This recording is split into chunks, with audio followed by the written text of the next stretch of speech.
Assalamualaikum, kali ini Kanaka akan bahas materi TPS.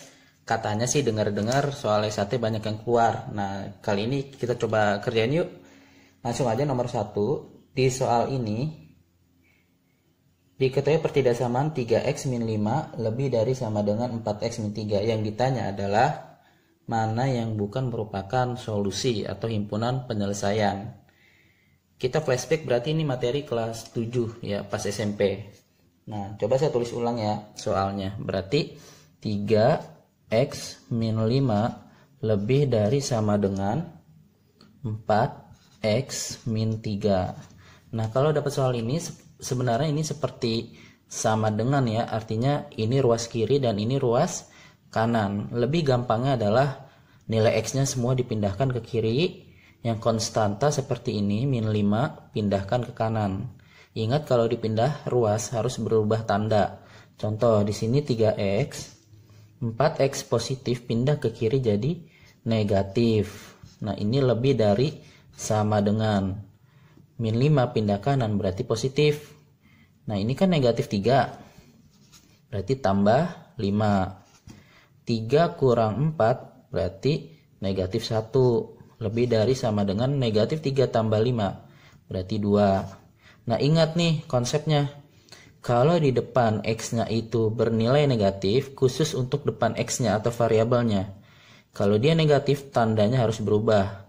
Tadinya lebih dari, berarti jadi kurang dari. Kalau kurang dari, berubah menjadi lebih dari. Pokoknya berlawanan tanda. Nah, x-nya berapa berarti? 2 dibagi negatif 1, berarti negatif 2. Karena x-nya depannya negatif, berubah jadi kurang dari. Nah, ini solusinya. Kalau ditulis HP-nya pakai kurung kurawal, kita bisa tuliskan negatif 2 kurang dari sama dengan negatif 2. Berarti dia ke kiri arahnya. Negatif 2, negatif 3, dan seterusnya semakin berkurang. Ini solusinya. Berarti yang bukan solusinya, ya berarti negatif 1 tidak termasuk gitu ya. Oke, next kita ke nomor 2. Di sini soalnya, jika t-nya positif dan t kuadrat min 4 sama dengan 0, maka berapa nilai t?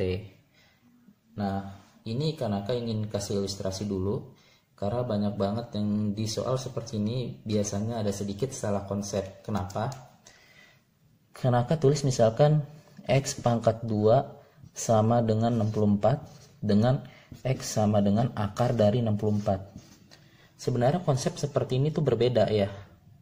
Kalau x kuadrat sama dengan 64, maka nilai x-nya itu bukan diakarin, tapi ada 2 yang kalau dikuadratin hasilnya 64. Maka x-nya bisa 8 atau x-nya bisa negatif 8. Kalau akar 64, jawabannya pasti cuma akar 64 berapa? 8. Jadi yang namanya akar selalu menghasilkan angka positif, sedangkan kalau kuadrat bisa positif bisa negatif. Ini konsep dasarnya. Jadi kalau dapat soal seperti ini, hati-hati, ini namanya soal pengecoh karena konsepnya berbeda. Nah, sekarang kita coba masuk aja langsung ke soal. Di soal di sini dibatasi syaratnya adalah t lebih dari 0 dan case-nya t kuadrat min 4 sama dengan 0. Yang ditanya nilai t-nya berapa. Nah, cara pengerjaannya berarti t kuadrat sama dengan negatif 4 pindah ruas berarti menjadi positif 4. Maka t-nya bisa 2 atau bisa negatif 2. Nah, tapi khusus soal ini ternyata dia ada syarat, yaitu t-nya harus positif. Maka yang dipilih adalah t sama dengan 2. Ingat, ada syaratnya. Kalau di soal tidak ada syaratnya, berarti jawabannya t sama dengan 2 atau t sama dengan negatif 2. Gitu ya. Ini berarti solusinya apa tadi? T sama dengan 2 karena syaratnya harus t-nya lebih dari 0 atau positif. Oke, next nomor 3. Diketahui A per B sama dengan 2, maka berapa nilai dari 4B per 2A? Nah, A per B sama dengan 2. Dari sini berarti B-nya bisa kita kali silang. Maka dapat nilai A sama aja 2 kali B. Yang ditanya adalah 4B per 2A. Maka jadinya 4B per 2A berarti 2 kali 2B. Hasilnya berarti 4B dibagi 4B. Karena sama maka hasilnya 1. Oke. Next di nomor 4 ini yang ditanya adalah berapa nilai N kalau diketahui nilai mutlak N kurang 1 ditambah 1 sama dengan 0. Nah, caranya mudah. Di sini diketahui nilai mutlak N kurang 1 ditambah 1 sama dengan 0. Ya, plus satunya ini kita pindahkan ke kanan, maka jadinya mutlak N-1 sama dengan negatif 1. Karena kan plus 1 pindah kanan. Kalau udah dapat soal kayak gini, jelas maka jawabannya tidak ada solusi. Kenapa? Karena nilai mutlak tidak akan pernah menghasilkan nilai negatif. Dia akan selalu bernilai positif. Selesai. Oke, terakhir soal nomor 5. Jika diketahui fungsi GX-nya itu adalah AX kuadrat plus 24.